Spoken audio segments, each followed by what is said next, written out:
Hey, welcome to the TheEdCollabGatherings workshop number 7.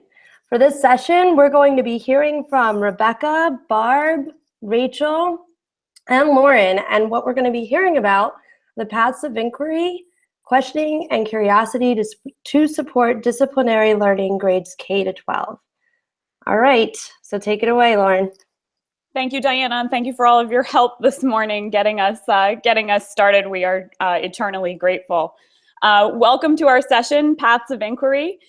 Today we're going to talk about research and instructional strategies for supporting literacy in content area classrooms. I'm Lauren Francese. I'm here from Stratford, Connecticut, work in the Westport Public Schools, and I'll introduce Barb and Rebecca. They're broadcasting from Fairfield. And we are thrilled to have Dr. Rachael Gabriel joining us today. She's a professor at the UConn-Neag School of Education, and we are just so grateful. We met her at a conference a few years ago, and we're just grateful, thankful for all of her collegiality and support for the work that we do for our students, and we're really excited to present with her today. If you don't have her Readings Non-Negotiable book, you need to get it. It's really fantastic and important work to be happening in all of our schools. So here we go. Let's get rolling. So the work of social scientists, researchers, and other professionals in the real world is truly grounded in questioning and being curious human beings. Last year, we did a Paths of Inquiry conference at Fairfield University, and one professor who spoke called herself a detective of history, and another shared about how he started his research about mountaineering literature and wound up becoming an expert in Native American masculinity in literature. And it's just so interesting to see how people follow these paths of inquiry in the real world and do really important work. And make these huge contributions. So when we get our students to ask questions and encourage them to follow their own paths of inquiry, we're getting them to develop the skills and dispositions that are necessary for college and career, and it's more fun. We have a really good time with our students, and our students enjoy learning and coming to school every day. So our session today is going to focus on 4 principles that we have found to be really essential in the discipline-specific literacy and inquiry work that we do in our classrooms, and we're just really excited to share some of that with you today. So please tweet all of your good questions throughout the presentation, and most of all, our principles that we're talking about today are something that we consider a work in progress. We're always revising our ideas and thoughts and pearls of wisdom about what we see happening in classrooms. So if you have new ideas or things that you'd like for us to revise with some of these principles, add on, reflect on your learning today and share that with us so that you can be part of the collaboration as well. And we'd love to take that back to our work in our schools on Monday. So our 4 principles that we're going to talk about today are, the first one is all teachers are teachers of literacy in their disciplines. And Dr. Gabriel will talk a lot more about that today. She's going to share a little bit about some of those different messages that teachers have received over the years about their role as teachers of reading and writing, especially those content area teachers that have heard a lot of things and been included in a lot of things over the years. And doing really good work and digging into the work of real world jobs and thinking and dispositions and all those sorts of things are really important things to consider when we're thinking about literacy work with our students. Our second one is that everything is a text. This has been my mantra this year. Kids need to read the world around them. Text, art, photo, documentary, even artifacts are all things that we can read and we can think about using and applying all sorts of strategies to that work. The third one is that questions are quiet and loud. And we've been really exploring this. We often give a lot of attention to those kids that flag you down and raise their hands and demand a lot of attention, but we have a lot of kids that have really quiet questions, and we want to honor those and think about ways to structure our classrooms and our learning experiences for students so that we can honor those quiet questions too and find ways to give those kids that aren't necessarily putting those questions out there a voice in the classroom and in the conversation. And the last one seems very simple. Curiosity requires action to advance learning. But students really need to do real and meaningful work in order to grow as readers, writers, thinkers, and for me as a social studies coordinator, as citizens. And if we don't get them out there really taking action on the things that they're curious about and the questions that they're asking, then we're really not moving them forward in the skills that they need for the future. So it's a real important piece of the work that we do every day. All right, so I'm going to pass it off to Rachael now, and I will see you shortly. You're on, Thanks, Rachael. Lauren. Hey. So thank you. Thanks for the lovely things you said in the beginning. So hi, I'm Rachael. I'm an assistant professor of reading education at UConn, and that means that I get to talk with a lot of secondary teachers about what reading and writing can look like in their classrooms. And most often I get pulled into those conversations by schools or by individual teachers because teachers are worried about students' literacy in their rooms. They're worried about them not being able to effectively understand the text that they put in front of them. They're worried about them not being able to effectively reflect how thoughtful and interested they are in their writing, because their writing doesn't match their oral language necessarily. And so I'm often in this position of trying to talk with content area teachers about what reading and writing could look like in their classrooms. And so I hear all of these different versions of possibilities. And this has been going on for a long time, but I think that since the Common Core State Standards included these other content areas in the whole idea that teachers have standards related to reading and writing in each of the content areas. And then in the last 4 or 5 years, each of the professional organizations for all of the different content areas, including things that you wouldn't necessarily expect, like music education, physical education, career and technology education, all of the standards of the different professional organizations are making much more explicit requirements for content area teachers to address the reading and writing that go with their content area. And this is good news because that means that there is some sort of coherence to the message that literacies are part of doing the discipline, that you aren't doing it if you aren't reading, writing, or talking about it.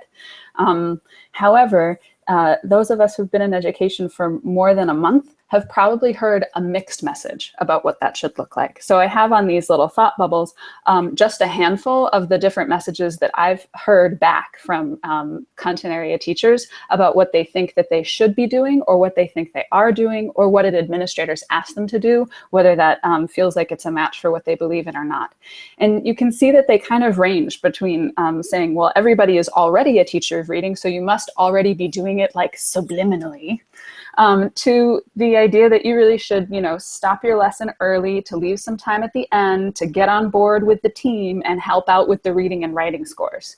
And that really spans a pretty big spectrum of what we could be thinking about in terms of how teachers actually put literacy instruction into practice in a content area setting. It could be completely separate. It could be already part and parcel of what you're doing. It could be somewhere in between. And because there's so much talk about the idea that we should be supporting students as readers and writers across content areas, and so much talk about the idea that we also want to help them be disciplinary learners, that they know how to think like a historian or how to research like a scientist, that they know these discipline-specific practices and identities and mindsets. We have these big ideas that are easy to agree with, like our goals for our students as learners, but often it's not clear what practices actually line up behind those principles and make them a reality.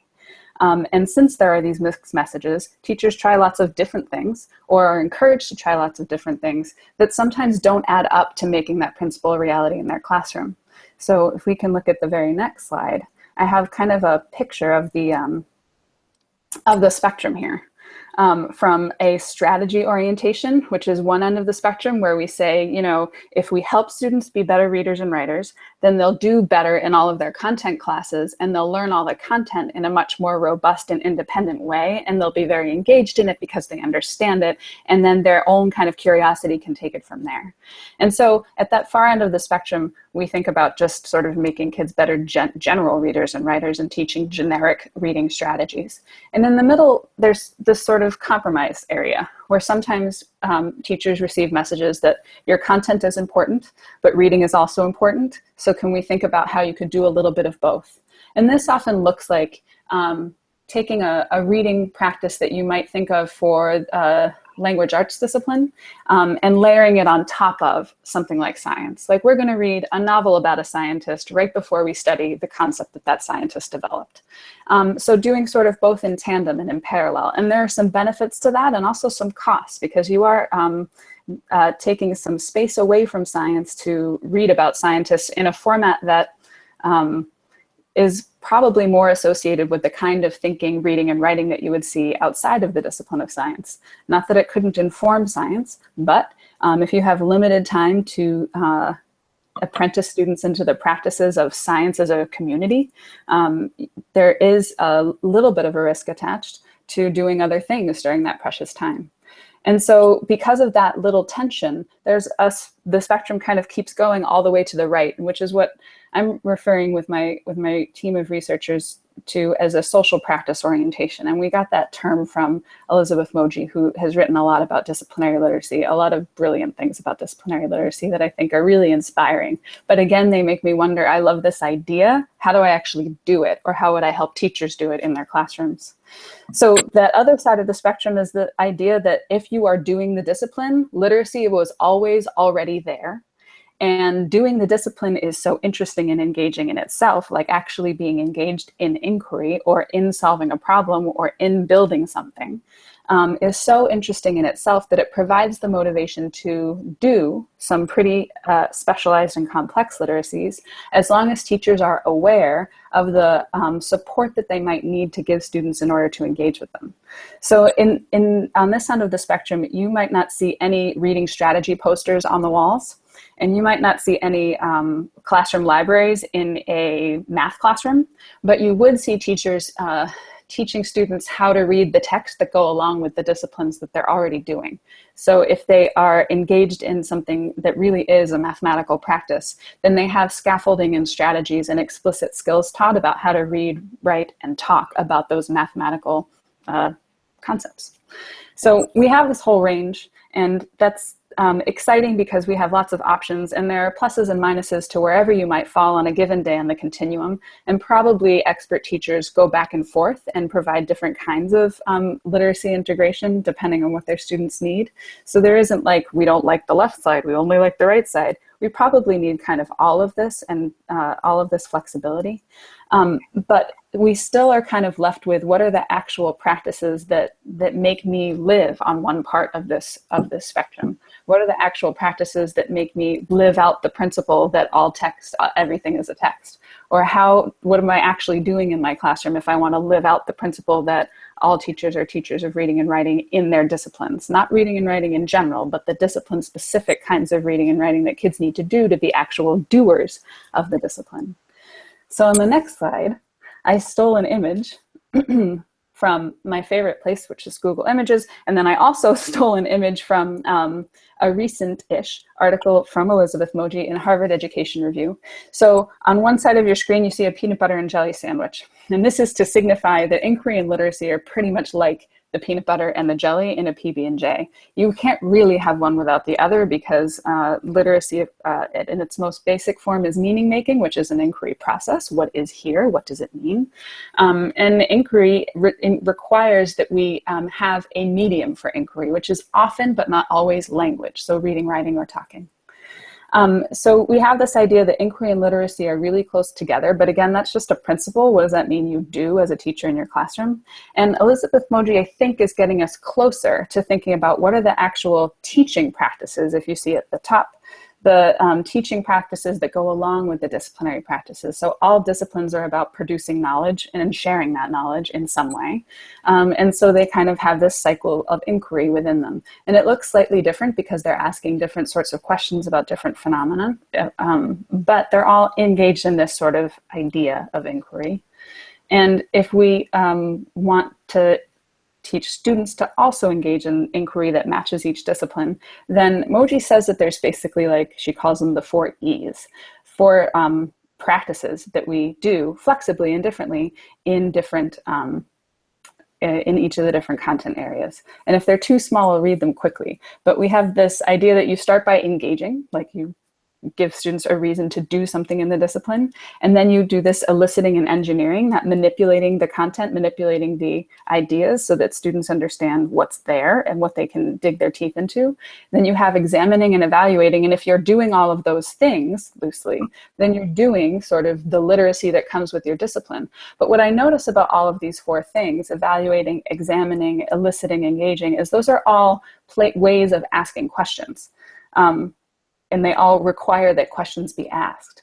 And so if we want to get really specific about what teachers can do to support disciplinary literacy in their classrooms, we actually sort of have to start with questions, all different kinds of questions, questions at all different points in a lesson cycle, and questions at all different levels of curriculum planning. If we start with the questions, then we are engaging that meaning-making process at its starting point. And we can think about the texts, and everything's a text, that students need to engage with if they're going to be doing whatever you want them to do in class. And we can think about the skills and strategies they need to engage with that text effectively. So I'm going to turn it back over to my friends in Connecticut. And they're going to tell you a little bit more about these questions and how we decide on the questions and what we do with them once they come up in our lessons. All right. Thank you, Rachel. Can everybody hear me? All right. So thank you. That is so such a wonderful way to start our session and really think about the link between literacy and inquiry and how important that is. So what I'd like you to look at that's on this slide right now is the Washington family portraits. We're going to do a little social studies strategy here, and you'll see the portrait. And if you are tweeting with us, and thank you, Chris Lehman and Aaron Shelby and Caroline and Patsy that I see tweeting with us. If you're out there and you haven't been tweeting at us yet, please join us. So, tell me a little bit about what makes you wonder. So, this is the Washington family. I'll talk to you a little bit more about what's happening here. But just, I'll take a minute and see if we have any tweets that are coming through with what people are noticing.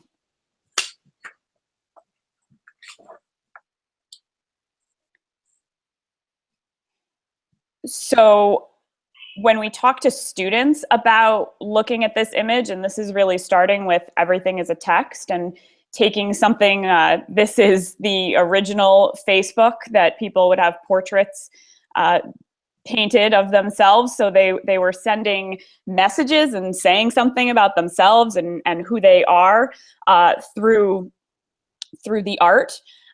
So when we do this with students, students and also teachers in workshops, they notice things about Washington and that there are children and the pastoral landscape. They also notice a servant of sorts that's in the picture, and you start to put them into this wondering and questioning disposition. And one of the things that we really like to do is to use image as a text, use art, video, documentary, things like that before we engage kids with a reading task, because it really primes their brains to start thinking and wondering, and we can all wonder different things. So I'm seeing, on Twitter, where are they? What's happening here? So these are the types of questions that students ask about these people, and sometimes they don't have the background knowledge, and it also primes them to think about what they need to know going into looking at this image or digging in to the text. So someone is saying that they noticed, the young man close to George Washington, family relationships. Thanks, Chris Lehman. He's seeing race. He's seeing white people seated, man standing in the back is not.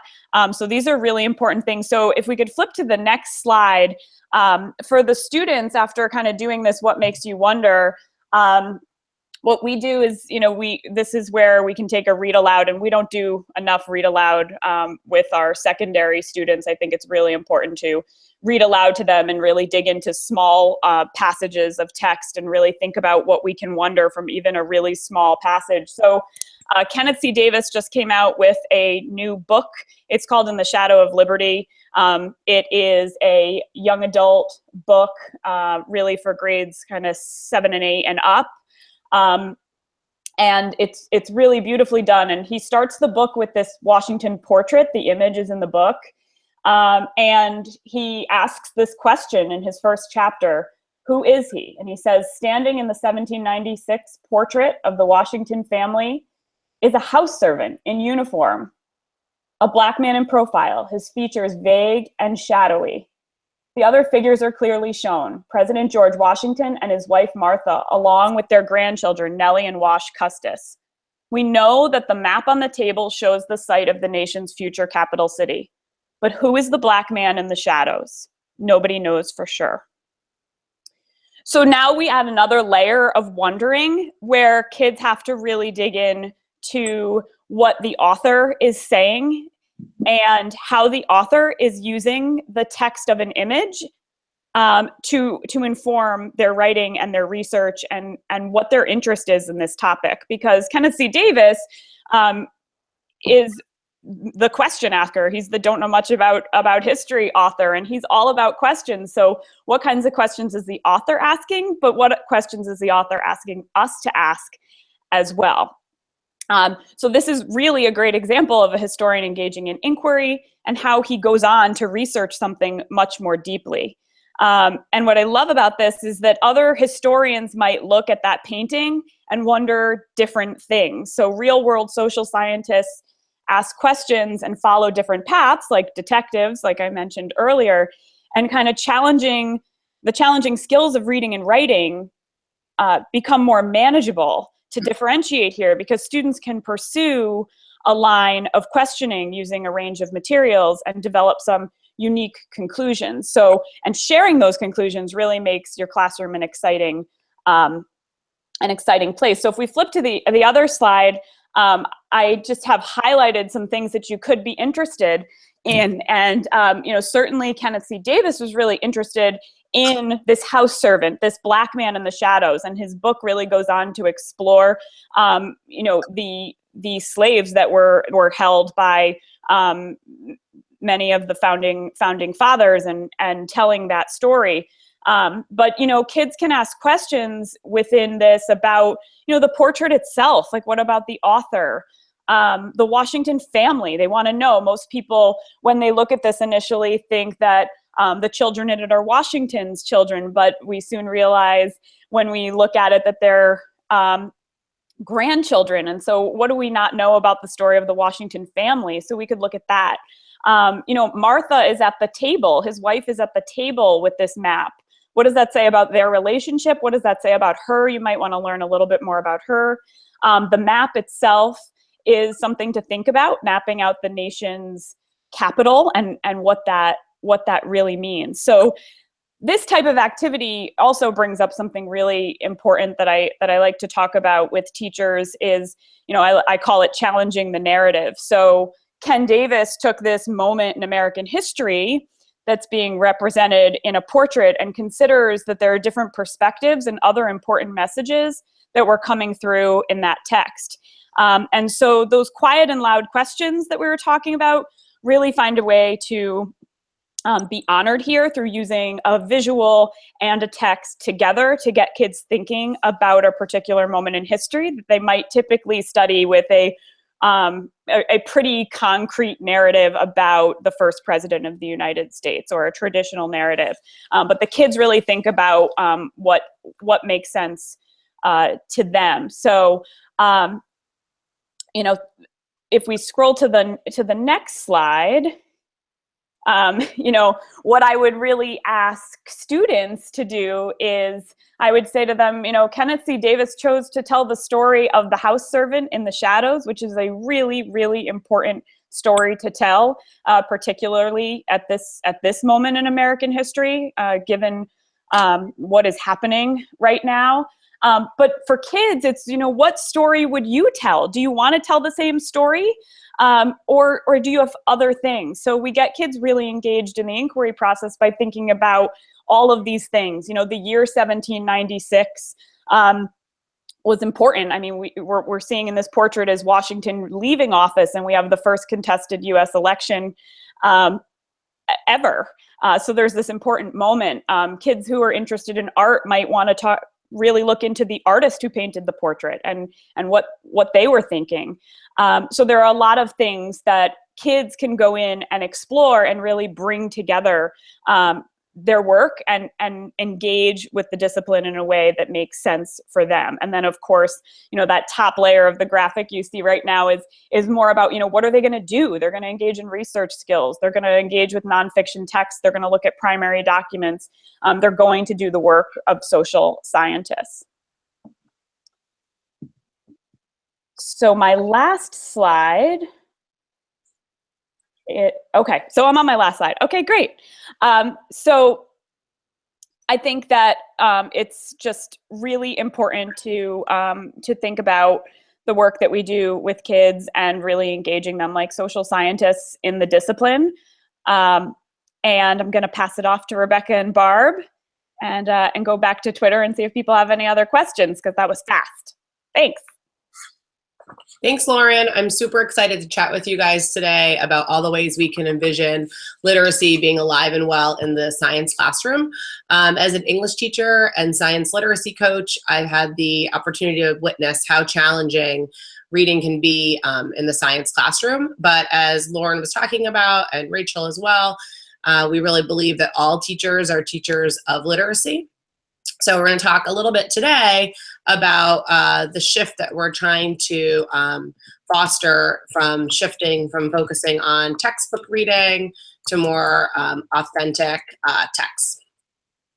So one of the things that we've been looking at is trying to talk a little bit about how we use inquiry to think like scientists, how scientists are searching out for answers to relevant questions. They're looking at current theory, they're asking why, and just this whole idea that, again, that literacy is alive and well in all classrooms, and not just in the English classroom, but that authentically scientists engage in inquiry work as well. So as I said, we've been trying to shift from just using the textbook, but also thinking about a variety of informational texts that connect to course content, and as well as incorporating other texts to read, such as film clips, and working from simply answering questions, went off of chapter reading, to really becoming more active in their reading by doing things like text coding, annotating, and really asking those quiet questions that Lauren had talked about before, to really foster inquiry and curiosity. And it's been very, very exciting, and what teachers are starting to see as we shift to this approach is that students are increasing their content knowledge. They're really excited about what the work they're doing. So I feel really privileged to be part of that work in these classrooms. One of the things I want to talk about today is one strategy to use inquiry in the science classroom, which is the carousel discussion. Okay. Mm-hmm. So the way this was set up is that we had students, they all read an article about a recent breakthrough on research regarding finding a cure for cystic fibrosis. It was a really interesting article. Students read it, text coded for questions that they had, important parts that really stood out to them. And they came into, and they also marked application of their biological core concepts that they'd been studying. So when they came in, they were already like geared up and really excited to talk about the way that content they've been learning about was really alive in this pretty exciting article. And so students were then teaming up in groups, and they had to, although they didn't have a choice on the article that they read, they had a choice in terms of thinking about what parts really stood out to them. And ultimately they ended up picking a quote that from their small groups that really spoke to them and showed and depicted all the biological core concepts that they've been learning about. Then the kids were up at lab stations with chart paper in a little jigsaw, and this method is a variation off of a carousel technique that Nancy Steinecke and Harvey Daniels talks about in their text lesson text. So shout out to them. Check out their book if you haven't. And anyhow, so the kids were all in small groups at chart paper with markers. They were recording the critical passages that stood out to them. And then they started rotating around the room. And just in a nutshell, at each station, they would read the quote, then they would add their visual thinking. And so they had a lot of choice in their groups, and they kind of were taking like their quiet questions that they had recorded, and then they became like the loud questions that they were discussing. And it was really cool. I saw some kids drawing like DNA double helix. Some were asking questions like, what impact do biotech startup companies have on advancements in scientific, cures for disease? And the room was alive with chatter. There was definitely lots of inquiry, curiosity, and the kids, I think, were really excited to see that, what they'd been learning about in class, how it is authentically alive and well in the world today. So it was really, really fun to witness. And so the activity wrapped up after they'd cycled through like 6 or 7 stations. They had the like a synthesis challenge where they had to read over all the thinking that they saw on the chart paper and come up with a synthesis statement. They all shared out, and then a big discussion ensued. The last piece of their work was they then had to do some critical reflection and kind of score themselves on a rubric and thinking about kind of how they were able to use elaboration to support their thinking. And it was just really exciting. Do you want the next slide? Let's go to the next slide if we could. So there you can see the rubric that they used as they were wrapping up. And then they also gave us some feedback as well. So let's see. And then I guess just kind of wrapping up, this was one activity, but we're just, we're really excited as we're seeing more inquiry and curiosity in the science classes. I was listening to Rachael. I felt really inspired and was thinking about how this idea of like layered support is what we're starting to see happening more in our district, which is so great.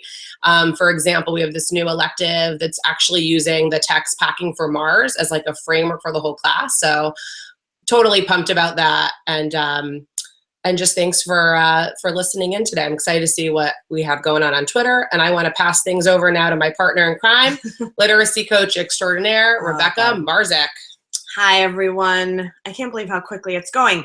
I'm going to wrap up by talking a little bit more about social studies. As a literacy coach, I go into both English and social studies classrooms.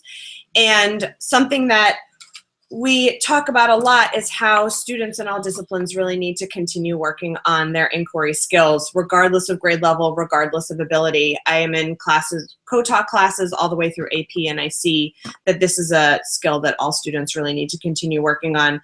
The more complex the content and the text become, the more we need to have recursive teaching in this sense. And that's something that Carl Anderson talks a lot about with writing, but I think it's also very true in terms of teaching kids how to keep building their inquiry skills. So the focus on this presentation is social studies. And recently we were at a conference with a number of professors, and something that they spoke about a lot, which was really interesting, was how questioning drives their research and how every question they ask leads them to research, and then oftentimes once they start researching, they have new questions and they can go in an entirely different direction from where they originally thought they were going to go. And I think that's really important for students to know. is that the thesis isn't developed before you start writing the paper or before you start doing the research. The whole purpose of the research is to come to an understanding. And the way we guide our research is through questioning. And the way people in the real world guide research is through questioning. So social scientists have to think and work among many disciplines. And these are the disciplines just listed on the screen. So if you think about it, you know, kids have to constantly be thinking about geography and history and economics and all these different perspectives, and they're evaluating sources, and it's a lot for them to focus on. So we need to give them strategies for coming up with questions that are going to help them work among all these disciplines and really figure out how they want to guide their research. So one of the strategies that we've been using a lot is from the Right Question Institute. They have an incredible book called Make Just One Change that really outlines the protocol we're about to talk about in great detail. It's called the QFT, the Question Formulation Technique. And I just want to read a quick quote from page 12 of that book. They actually quote Robert J. Sternberg, who said, "Children are natural question askers. They have to learn how to adapt to a complex and changing environment. But whether they continue to ask questions depends in large part on how adults respond to them." And I think that's the main key, is that we need to respond to kids' questions in a way that encourages them to continue questioning. And the best way to do that is to incorporate it into our curriculum and really try and build our curriculum around students' questions, because that's engagement and that's also helping to promote choice in their learning. So the QFT does just that. The way the protocol works is that you pose a statement to students, and it can be any statement. I'll show you a few examples in a minute. They have to ask as many questions as they can. They're working in groups. And this first part is really about those quiet questions that Lauren talked about. So they're writing on a big piece of chart paper, just all the questions they can think of. They can't stop to judge or answer any of the questions or discuss them. They have to write down every statement, every question exactly as it's stated, and then change any statement into a question. And we always ask students, you know, what challenges do you foresee in trying to follow these rules? So if you want to just take quick few seconds to tweet, do you see any challenges in following these rules? Some of the things that are often stated by kids, usually when I ask what challenges, they're just crickets. But then they eventually will start talking about how they think, what if we don't have any questions? And that's the thing that's so hard for me as an educator, is I've been in elementary classrooms where kids are filled with questions, and then you get to secondary, and oftentimes students just stop asking questions for social reasons, because they've been trained to think that there's a right answer. So we really want to encourage students across grade levels to ask questions. They have a hard time not judging, not discussing, not answering. So there are a number of things that are challenging in this strategy, but also really, really important for them to practice. So once they ask questions, then we work on categorizing the questions into closed and open-ended questions. They choose their top 3 questions and prioritize them, and then reflect on why they chose these questions. So we'll build an entire class list of questions, and that drives the instruction for that research or for the book club or whatever it is that might be happening. So a couple examples. We'll go to the next slide. The modern world is more defined by conflict than collaboration. This was a question that we posed in a modern issues class. And you can see there's 2 different ways that students are responding to that initial point. Sometimes they like to all write their own questions because they're not comfortable sharing them, or they just want to brainstorm on their own first, and you can see that on the left-hand side. And then on the other side, you can see this was a group that decided to do all of their questioning together. So they threw out questions and one person was the recorder. Either way works. It just depends on the dynamic of the group. Then we talked about open and closed questions, and these are, I had recorded this from a group of 9th graders. We talked about advantages and disadvantages of open and closed, because it's really important to tell them that oftentimes they think closed questions aren't good, but there's a purpose for closed questions. They help us with facts. They oftentimes help us build the groundwork to ask the open-ended question. So it's important for them to use both kinds of questions. But the really important part is that they recognize which kinds of questions they're asking. So these were some questions on the next slide that students came up with from that initial statement about the modern world is more defined by conflict than collaboration. And these were just basic questions from the very beginning. Who's collaborating, what conflicts, and what parts of the world? If so, why do we always hear more about conflict than collaboration? And through these, you can also get a sense of what they already know. So you're getting a sense of students' background knowledge, you're getting a sense of what kinds of materials you need to bring in based on the questions. Oh, someone's asking the QFT protocol. It comes from Ask Just One Question. So, and we'll post that too. So then this next slide is also different questions that students asked about imperialism has impacted, and then insert your country. So a global themes class was studying imperialism across South Africa, India, and China. Different groups had different countries. The same statement was posed, but all of the students in the different groups just asked different questions about their specific country. But what was really interesting about this is they did it at the beginning, then they researched, then they came back and did another QFT. So if you look at the next slide, you'll see the shift in their questioning. So from round one, they started with questions like, how did imperialism affect China?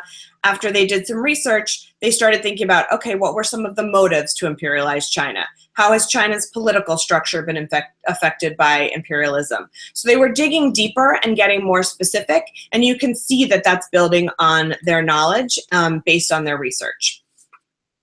So the next thing that they did is they built a wonder wall in the classroom so that as the research process continued, students could keep asking questions now that they knew the kinds of questions and had developed those techniques. And each day they would go to the wonder wall and they would look at what different classes had been doing. Because this was across, I think, 5 different classes.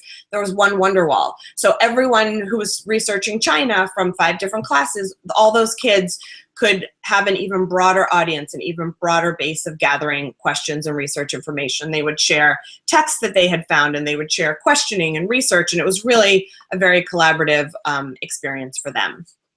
So something that just I think is really important about the literacy strategies involved with the QFT are that it really helps to ignite background knowledge. So you help kids think about what they already know. It also helps fill in gaps for teachers as to what content needs to be taught. It helps to front load the content because as students are working in groups, they're learning from each other. Even through asking questions, they're learning a lot about the content. It helps students to establish purpose in their reading and research, which is so important. So they're not just entering a topic, you know, cold. They've already established a purpose for what they're trying to look for, and it gives them ownership of their learning. So if everyone has to learn about imperialism, they have choice in that because they're asking the questions to drive their research. So we really, really love this protocol, and we say, go out, buy the book. It's called Make Just One Change, and it's the Right Question Institute. So Rachel is just going to do a quick reflection on our 4 principles. There they are. There they are. All right. So to close us off, we have less than 5 minutes left. We started with this idea that all teachers are teachers of literacy in their disciplines, but that can and should look different depending on the discipline and depending on what it means to be truly engaged in doing the content, not just doing the reading and writing that we do for school, but doing the reading, writing, and talking that we do on our way to doing these disciplinary practices. And one of the ways that we can put ourselves into the middle of that big idea is by asking questions and encouraging students to ask questions, because inquiry is at the heart of doing all of the academic disciplines that we offer students in middle and high school and high school currently. And probably at the heart of most disciplines, because again, disciplines only exist as communities to generate and share knowledge. And if we're generating and sharing knowledge, then we're probably engaged in some sort of inquiry process at some point. So questioning is at the heart of doing the discipline, and questioning often leads us to need language, either oral language, written language, or texts of other that are not language based, like some of the images and videos, and if you're in science, just sort of reading the text of the apparatus in front of you or the text of the environment in front of you. And so if we want students to be engaged with questions, then we have to think about making room for the loud questions that kids shoot up their hands to ask, and also the quiet questions that they have in the back of their minds, because those might be the ones that are most closely aligned to the discipline and that are most worth exploring. And so we have to leave room for kids to come up with them and also share those quieter questions along with the loud ones that we don't have to worry about because they're already loud. And then we have as our last principle, this idea that curiosity requires action. So we can't just sit around wondering these questions. We have to do something about it. And often in the context of an academic discipline, what we do is we read, write, or talk about it. And we have a broad definition of reading and writing, which isn't necessarily words, right? But we create meaning, or we find meaning in the text that surround us. So if we stick with these 4 principles, they need practices behind them if we're going to actually live them out. And those practices most often start with questions. And our final piece is just a quick plug for, if you want to know more, you can pick up Rachel's book, Reading Non-Negotiables, and Lauren and my book, Stretching Beyond the Textbook, to talk more about inquiry and book clubs. And then these are our Twitter handles. Please follow us. Thank you so much for participating in our institute. We really appreciate it. Thank you, everyone. Send us questions on Twitter and we'll answer them. All right, ladies, thank you so much. That was a great session. I'm excited to bring it back to my district. Great thinking around questioning and bringing that into the various disciplines. Awesome work. So right now, we're wrapping up session 2, and we will be on next with session 3. We have coming up workshop number 10, Chris Lehman, just going over some professional learning that is available. And then we also have session 12, where it's a choice as the keystone in secondary English classes. We also have another session, session 11. I'm sorry, I skipped around, but session 11 will be Mary Howard and Linda Hoyt, maximizing deep thinking and reflection through independent reading and read aloud. And workshop number 13, Institute of Play plus Quest, to learn game-based teaching strategies for the student-centered classroom. So tune in, and we'll see you at 1 o'clock. Take care.